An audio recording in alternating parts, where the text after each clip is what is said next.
Auxilio, auxilio. Gritaba un niño mientras intentaba escapar de un callejón oscuro en Buenos Aires.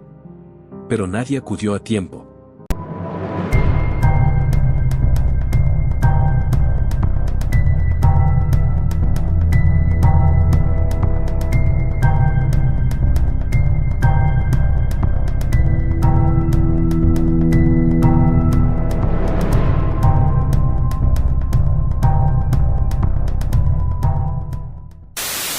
Ese tipo de escenas comenzaron a sacudir a la capital argentina a comienzos del siglo XX. La ciudad crecía con rapidez, miles de inmigrantes europeos llegaban cada año en busca de trabajo, los barrios se expandían, las calles se llenaban de niños corriendo entre conventillos y talleres. Pero bajo esa fachada de progreso, una sombra silenciosa empezaba a recorrer las calles polvorientas. Era el año 1904. En un barrio humilde, un pequeño de apenas 2 años apareció muerto en circunstancias confusas. La policía, saturada de casos y con escasa experiencia en crímenes de esa índole, apenas tomó nota. Accidente, dijeron algunos. Un descuido de los padres, opinaban otros. Nadie imaginaba que ese podría haber sido el primer eco de una historia mucho más siniestra. Con el paso de los meses, más incidentes comenzaron a repetirse. Niños golpeados en patios traseros, otros encontrados inconscientes en solares vacíos, y pequeños incendios provocados en conventillos, justo en lugares donde los menores solían jugar. En ese entonces, nadie podía relacionar esos hechos dispersos. Sin embargo, había un detalle que las madres comentaban en voz baja. Algunos testigos aseguraban haber visto a un muchacho bajito, de orejas desproporcionadas, merodeando en los alrededores. Un niño que parecía tan inocente como cualquiera, pero cuya mirada escondía algo inquietante. Ese muchacho se llamaba Cayetano Santos Godino, pero todos lo apodarían pronto el Petizo Orejudo.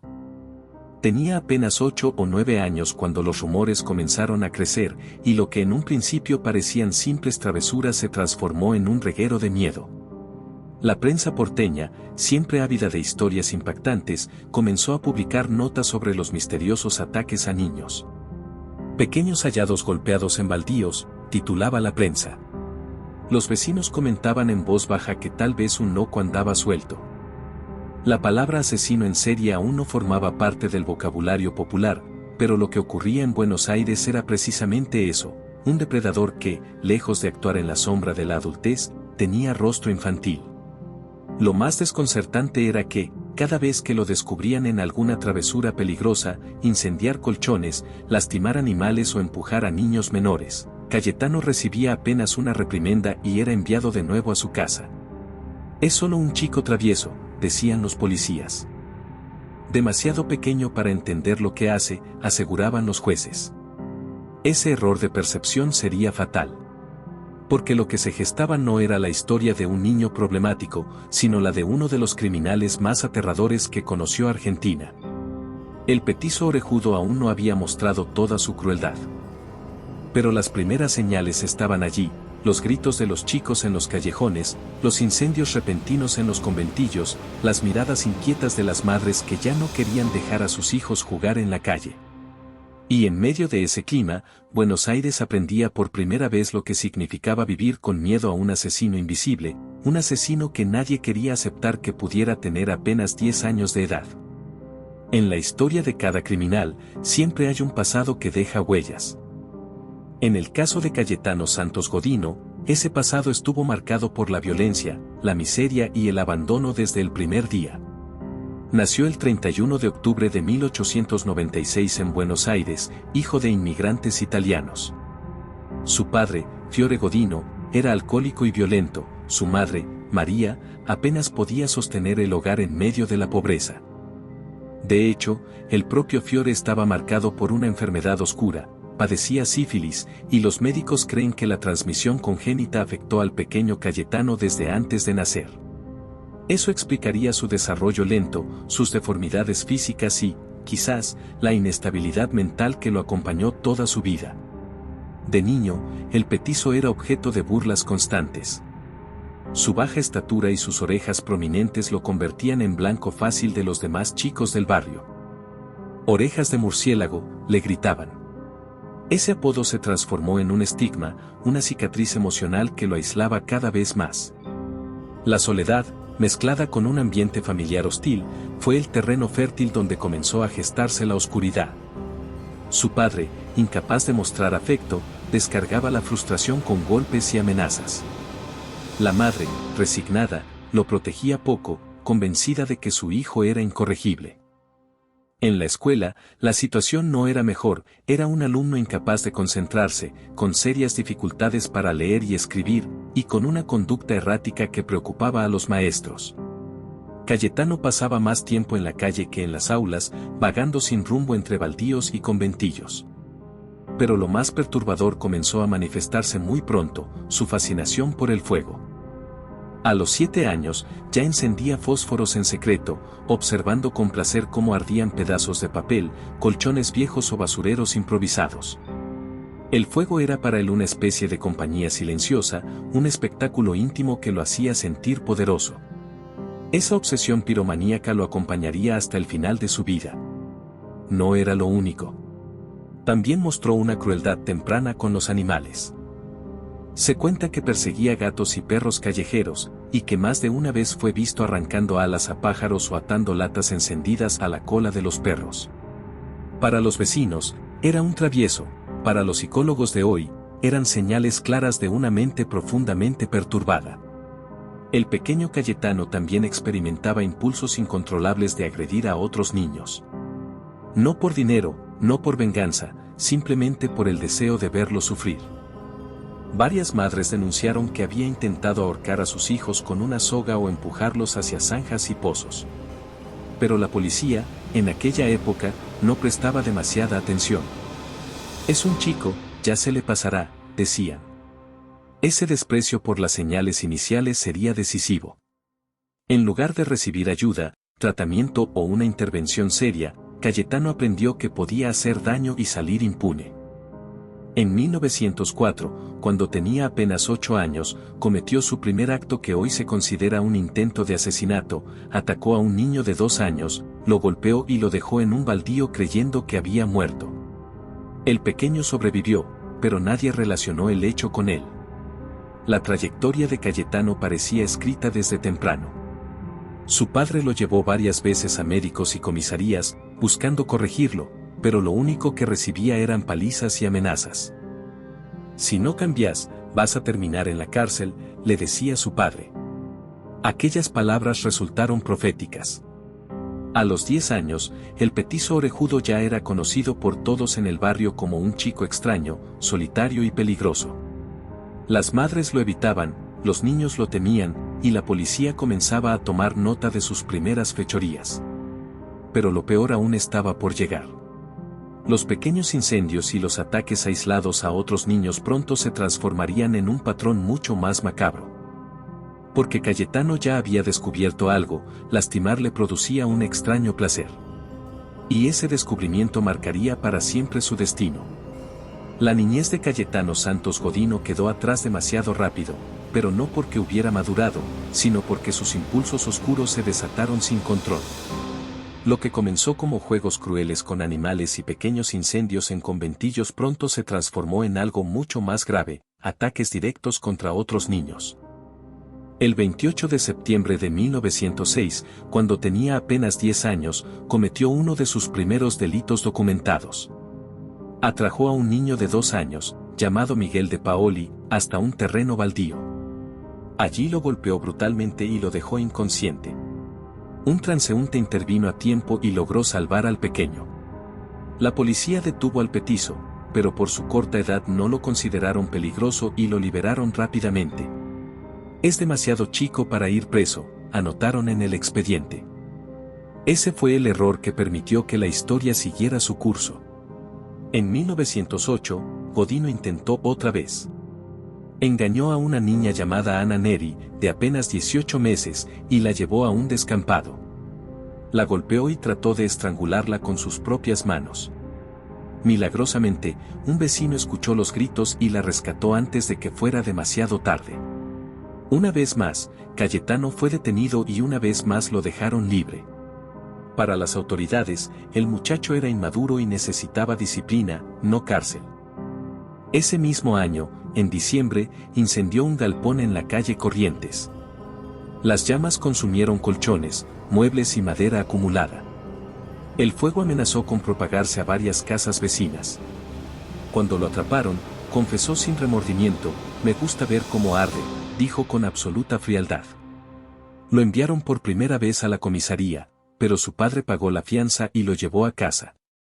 La impunidad se volvía costumbre. En 1909, atacó a otro niño, Arturo Laurora, de 3 años.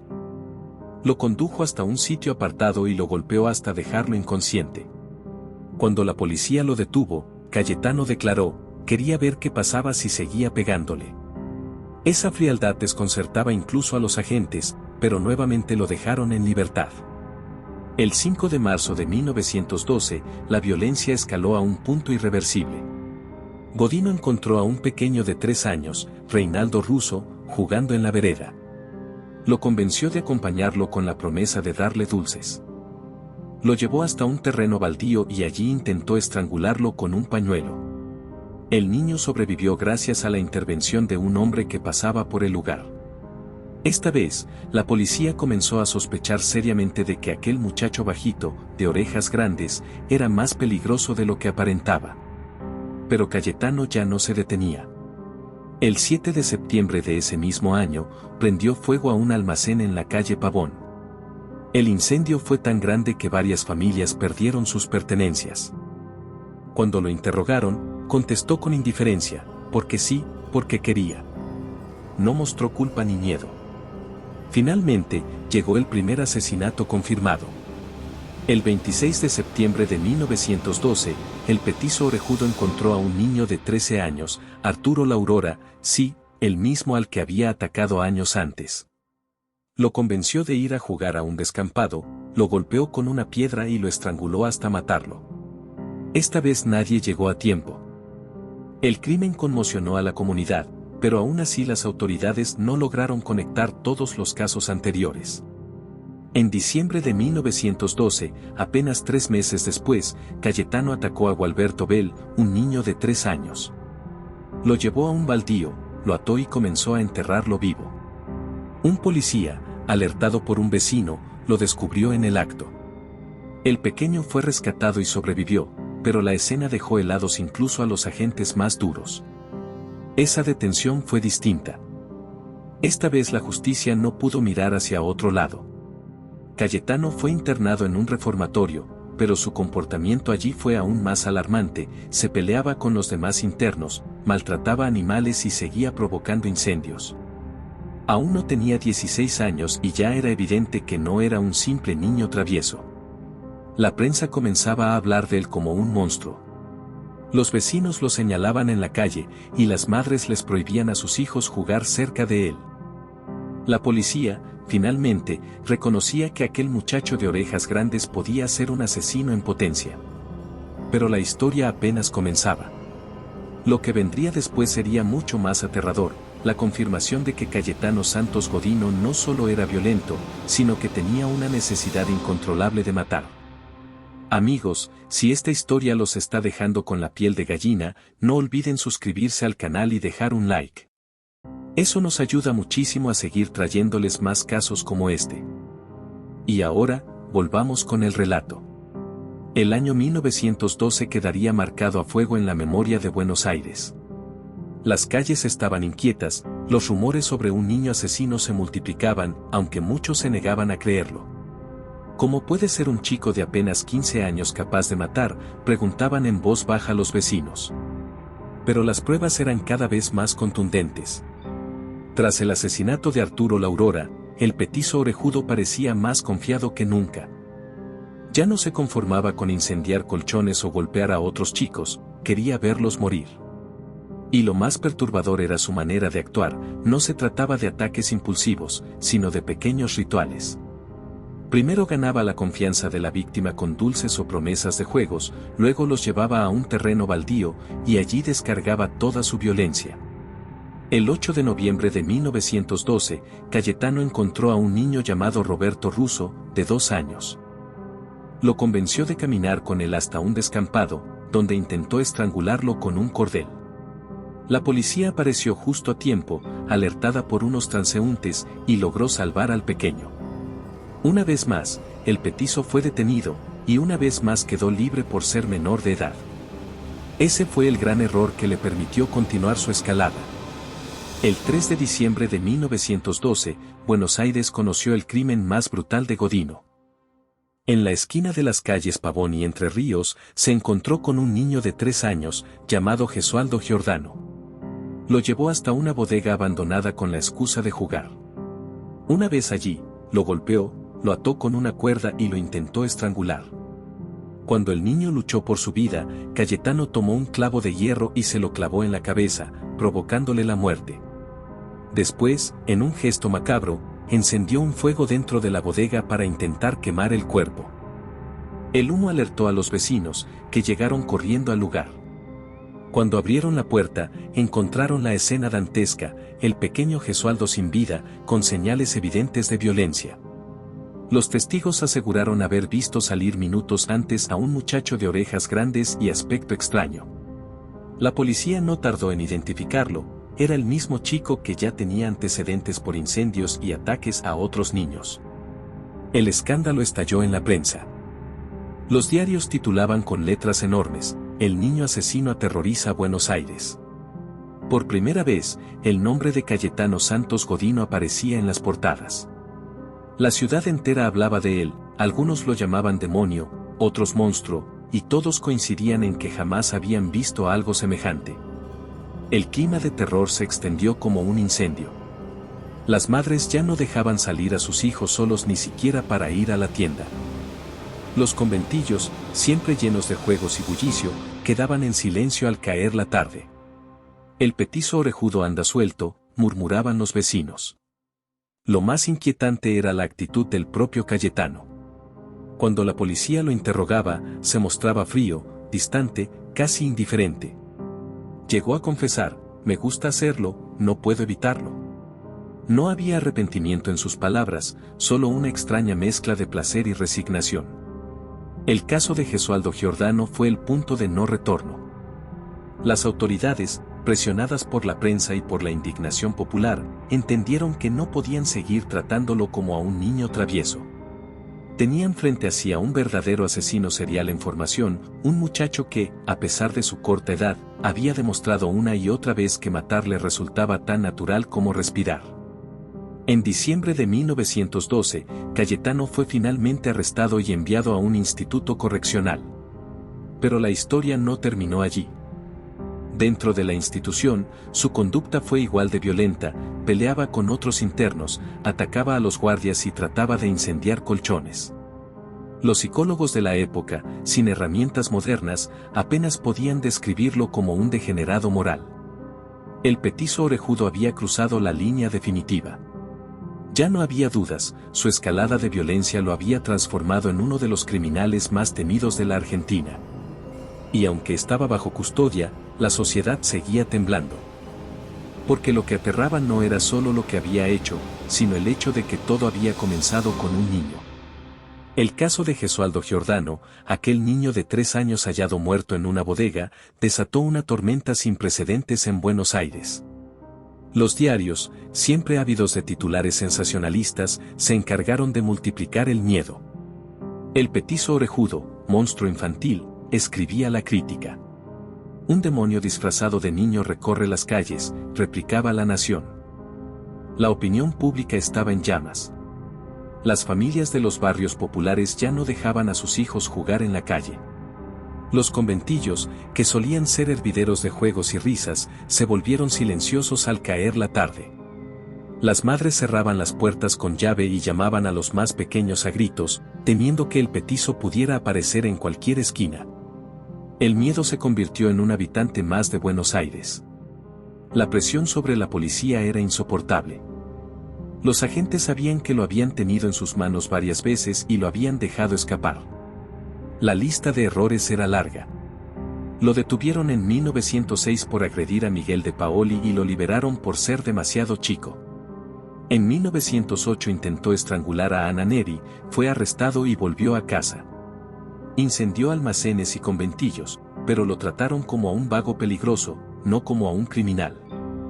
Incluso después de haber sido sorprendido en flagrancia enterrando vivo a Gualberto Bell, la respuesta fue tibia, apenas unos días en detención y la idea de reformarlo. Cada error policial había sido una oportunidad para que Cayetano se volviera más violento y confiado. Y ahora, tras la muerte de Gesualdo, no había excusas posibles. Los jueces también estaban bajo la lupa. En aquella época, la justicia argentina no sabía cómo proceder con un menor asesino serial. El Código Penal no contemplaba un caso semejante. ¿Era un enfermo mental? ¿Un criminal nato? ¿Un niño al que aún podían corregir? Las opiniones se dividían. Algunos magistrados pedían enviarlo a un manicomio, otros, al reformatorio, y unos pocos exigían prisión común, pese a su edad. Mientras tanto, la prensa se encargaba de amplificar los errores. Se publicaron caricaturas del petizo orejudo con orejas enormes, presentándolo como un monstruo grotesco. La gente lo odiaba, pero también sentía una morbosa curiosidad por verlo. En cada traslado policial, se agolpaban multitudes para insultarlo y escupirlo, como si se tratara de un espectáculo público. Los psiquiatras de la época fueron convocados para evaluarlo. El diagnóstico fue confuso, algunos lo calificaron de demente moral, una categoría muy usada entonces para quienes mostraban incapacidad de sentir culpa o empatía, mientras que otros aseguraban que sufría de retraso mental producto de la sífilis congénita. Lo único en lo que coincidían era que no tenía cura. El Estado argentino, sin embargo, no supo cómo manejar la situación. En lugar de mantenerlo aislado permanentemente, lo enviaron al Instituto de Menores Marcos Paz, una institución pensada más para educar que para contener a un asesino. Allí, Cayetano siguió mostrando su naturaleza violenta, golpeaba a los otros internos, intentaba incendiar colchones y hasta atacó a un guardia. Los informes de los directores del instituto eran claros: este joven es incorregible. Y aún así, pasados algunos meses, las autoridades evaluaron liberarlo bajo la idea de que ya había aprendido la lección. La indignación de la sociedad fue inmediata. Los padres de las víctimas y los vecinos de Buenos Aires comenzaron a organizar reuniones para exigir que el petizo no saliera jamás a la calle. Pero el sistema judicial vacilaba. Las leyes no estaban preparadas para un caso así, y el miedo de liberar a un monstruo convivía con el temor de sentar un precedente, encarcelar de por vida a un menor. El debate se volvió nacional. Mientras tanto, los recuerdos de los niños atacados y de las familias destrozadas alimentaban la rabia popular.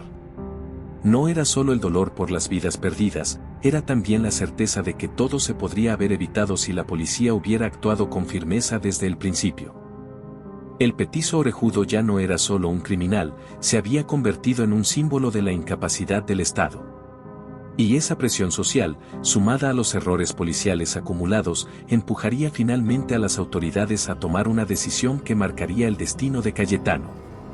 Pero antes de llegar allí, aún quedaba lo peor. Porque el muchacho, encerrado y vigilado, todavía encontraría la forma de mostrar que su sed de violencia no tenía límites. El encierro en el Instituto de Menores de Marcos Paz no fue suficiente para contener a Cayetano Santos Godino.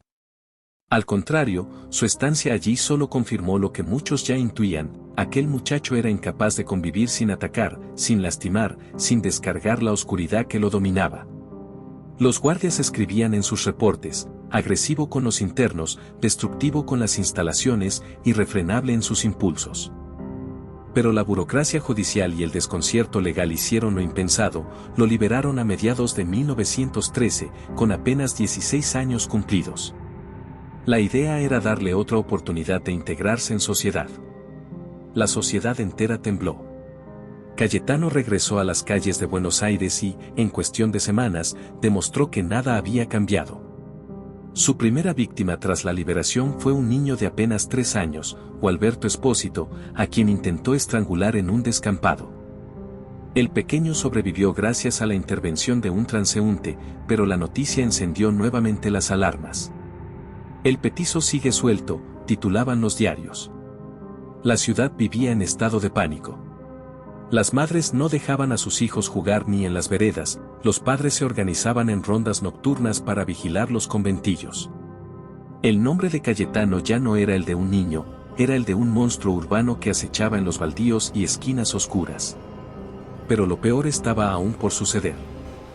El 3 de diciembre de 1912 había asesinado a Gesualdo Giordano, y ese crimen se convirtió en su firma macabra. Ahora, en 1914, volvió a hacerlo. Encontró a un niño de 4 años, lo llevó con engaños a un terreno baldío en la calle Progreso, lo golpeó brutalmente y lo intentó estrangular.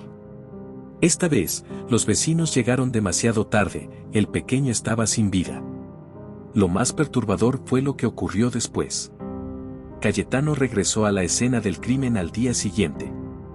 Como si necesitara contemplar su obra, se acercó al lugar donde había dejado al niño y observó, con calma, cómo la policía trabajaba entre curiosos. Varias personas lo vieron rondando con indiferencia, y algunos incluso notaron su sonrisa macabra. Esa fue la señal que confirmó las sospechas. El petizo disfrutaba no solo del acto de matar, sino también del miedo que generaba. La policía, presionada por la furia popular, desplegó operativos en todo Buenos Aires. Patrullas recorrían los conventillos, y agentes vestidos de civil vigilaban plazas y terrenos baldíos. Pero Cayetano parecía moverse con total libertad, como si supiera que el caos jugaba a su favor. En marzo de 1914, cometió otro acto que heló la sangre de los porteños. Incendió un galpón donde dormían varios trabajadores inmigrantes. El fuego se propagó rápidamente, y aunque lograron evacuar a la mayoría, 2 hombres resultaron gravemente heridos. Cuando lo interrogaron, Cayetano declaró con frialdad: quería ver cómo salían corriendo. El clímax de su carrera criminal llegó poco después, cuando intentó asesinar a un niño llamado Roberto Campione. Lo llevó a un terreno baldío y lo golpeó con una piedra en la cabeza. Roberto sobrevivió milagrosamente, pero quedó con graves secuelas. La indignación social alcanzó su punto máximo, las familias marcharon frente a los tribunales exigiendo que el petizo orejudo nunca más volviera a pisar la calle. La ciudad estaba aterrorizada.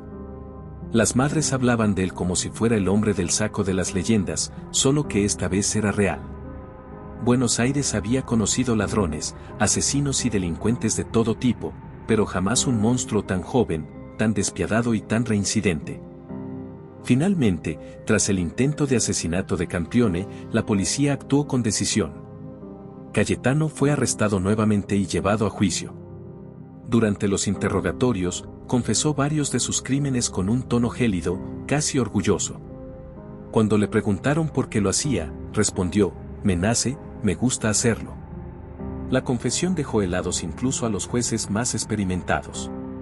No había remordimiento, ni culpa, ni excusas. Solo un muchacho que hablaba de la muerte como si hablara de un juego infantil. El petizo orejudo había llegado a su clímax criminal.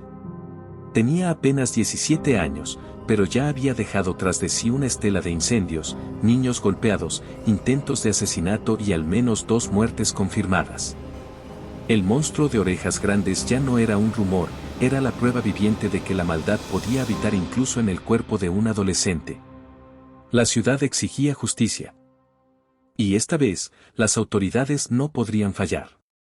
El 5 de diciembre de 1912, tras el asesinato de Gesualdo Giordano y los intentos de estrangular a varios niños más, la policía finalmente arrestó a Cayetano Santos Godino de manera definitiva. Lo encontraron merodeando cerca de la escena del crimen, con la calma perturbadora de quien contempla su obra. Los testigos lo señalaron sin dudar: era el chico de orejas grandes que había sido visto con Gesualdo antes de su desaparición. Durante los interrogatorios, Cayetano no mostró resistencia. Tampoco se quebró en llanto ni pidió perdón. Al contrario, confesó sus crímenes con la frialdad de quien relata una travesura. Sí, lo hice, me gusta, llegó a declarar ante los jueces. Cada palabra suya era como un puñal para las familias de las víctimas y para toda una sociedad que aún no podía comprender cómo un adolescente de apenas 16 años había sido capaz de tanto horror. El juicio fue un espectáculo mediático. Los diarios seguían cada detalle, y las multitudes se agolpaban frente a los tribunales. Algunos gritaban que debía morir, otros pedían que lo encerraran de por vida en un manicomio. La discusión era feroz: ¿era un criminal consciente de sus actos o un enfermo mental sin control sobre sus impulsos? Los psiquiatras lo evaluaron una y otra vez. La mayoría coincidió en que padecía degeneración psicopática congénita y que no había cura posible. Lo describieron como alguien incapaz de sentir empatía, con tendencias sádicas y una peligrosa fascinación por la muerte. En resumen, un monstruo atrapado en el cuerpo de un adolescente. El tribunal, presionado por la opinión pública, dictó sentencia. Cayetano Santos Godino fue declarado penalmente responsable y condenado a prisión. Primero fue enviado al penal de Ushuaia, la cárcel más austral del mundo, conocida como la Siberia Argentina. Allí, entre criminales adultos y condiciones inhumanas, el petizo orejudo pasaría el resto de sus días. Su vida en la cárcel fue tan turbulenta como su infancia. Peleaba constantemente con otros presos, provocaba incendios incluso dentro del penal y era objeto de burlas y agresiones. Con el tiempo, los mismos internos lo odiaban y lo golpeaban con frecuencia.